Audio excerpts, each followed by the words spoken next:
சற்று முன்பு கிடைக்கப்பெற்ற ஒரு அதிமுக்கியமான மற்றும் பரபரப்பான தகவல் ஒன்று மக்களே. காணொளியை முழுமைக்கும் பாருங்க.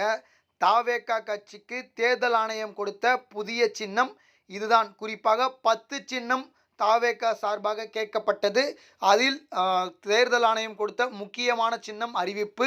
இதை பற்றி தான் அந்த காணொலியில் பார்க்க போகிறோம். வரும் தேர்தலில் இந்த சின்னத்தில் தான் விஜய் அவர்கள் போட்டி. இதை பற்றி பார்க்கறதுக்கு முன்னாடி நீங்கள் நம்ம சேனலுக்கு புதிய பார்வையாளர்களாக இருந்தீங்கன்னா மறக்காமல் நம்ம சேனலை சப்ஸ்கிரைப் பண்ணிட்டு பக்கத்தில் இருக்கக்கூடிய பெல் பட்டனை ஆலில் செட் பண்ணி வச்சுக்கோங்க. அப்போ தான் நம்ம போடுற ஒவ்வொரு அப்டேட்டும் பார்த்தீங்கன்னா உங்களுக்கு நோட்டிஃபிகேஷனில் வரும். இப்போ வாங்க வீடியோக்குள்ளே போயிடலாம். அதாவது 2026 தேர்தல் அனல் பறக்கும் தேர்தலாக இந்த ஆண்டு இருப்பதற்கான வாய்ப்புகள் இருக்குது. அது மட்டும் இல்லாமல் இந்த தேர்தலை மக்கள் எதிர்பார்த்து கொண்டிருக்கிறார்கள். யார் இந்த ஆண்டு ஆட்சியை பிடிப்பார்கள், முதலமைச்சராக யார் வரப்போகிறார்கள் அப்படின்னு சொல்லிட்டு ஒரு மிகப்பெரிய ஒரு எதிர்பார்ப்பு கிளம்பியிருக்கக்கூடிய இந்த ஒரு சூழ்நிலையில் தற்பொழுது புதியதாக நம்ம தாவேகா கட்சி வந்திருக்கிறது.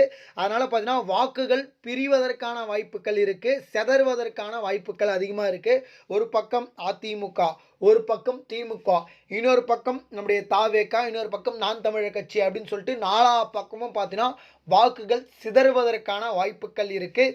இப்போ தெரிஞ்சிடும் யாருக்கு மக்களுடைய ஆதரவு, மக்களுடைய செல்வாக்கு இருக்குது, மக்கள் யாரை உண்மையாக நம்புகிறார்கள் அப்படின்னு சொல்லிட்டு நம்ம பொறுத்திருந்து பார்ப்போம். இப்போ நம்ம தாவேகா கட்சிக்கு தேர்தல் ஆணையம் கொடுக்கின்ற சின்னம் என்ன அப்படின்னு சொல்லிட்டு தான் பார்க்க போகிறோம். குறிப்பாக தேர்தல் ஆணையத்திடம் தாவேகா மனு கொடுத்துருக்காங்க. ஒரு 10க்கும் மேற்பட்ட சின்னங்கள் அதில் குறிப்பிட்டிருக்கு.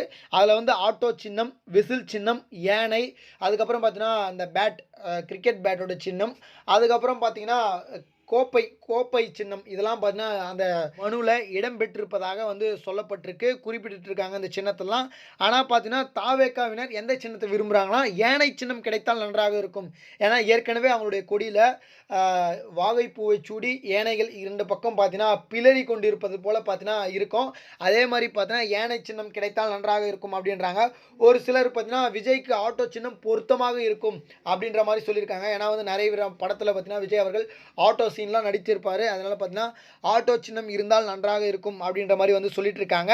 இன்னும் ஒரு சிலர் கோப்பை கொடுத்தா நல்லாயிருக்கும், கோப்பை சின்னம் கிடைக்கிற மாதிரி இருந்தால் நல்லாயிருக்கும் அப்படின்ற மாதிரி சொல்லியிருக்காங்க. இதை தான் பார்த்தீங்கன்னா மக்கள் அனைவரும் பார்த்தீங்கன்னா விரும்புகிறாங்க அப்படின்ற மாதிரியான ஒரு கருத்து இருக்கிறது. இதில் விஜய் அவர்களுக்கு எந்த சின்னத்தில் போட்டியிட்டால் நன்றாக இருக்கும், பொருத்தமாக இருக்கும் அப்படின்றத சொல்லுங்கள்.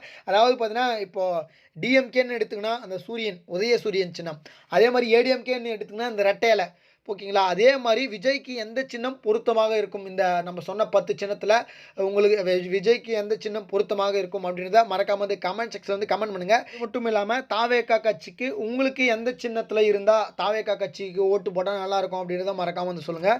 இது போல் அப்டேட்டுகளை நீங்கள் உடனுக்குடனே தெரிஞ்சுக்கணும்னு நினச்சிங்கன்னா நம்ம சேனலை மறக்காமல் சப்ஸ்கிரைப் பண்ணிட்டு பக்கத்தில் இருக்கக்கூடிய பெல் பட்டனை ஆல் செட் பண்ணி வச்சுக்கோங்க. இந்த வீடியோவை உங்கள் ஃப்ரெண்ட்ஸ் அண்ட் ஃபேமிலிக்கு ஷேர் பண்ணுங்கள். புதியதாக வந்திருக்கக்கூடிய தாவேகாவுக்கு ஆதரவு அளிப்பீர்களா அப்படின்றத மறக்காமல் சொல்லுங்கள். நன்றி.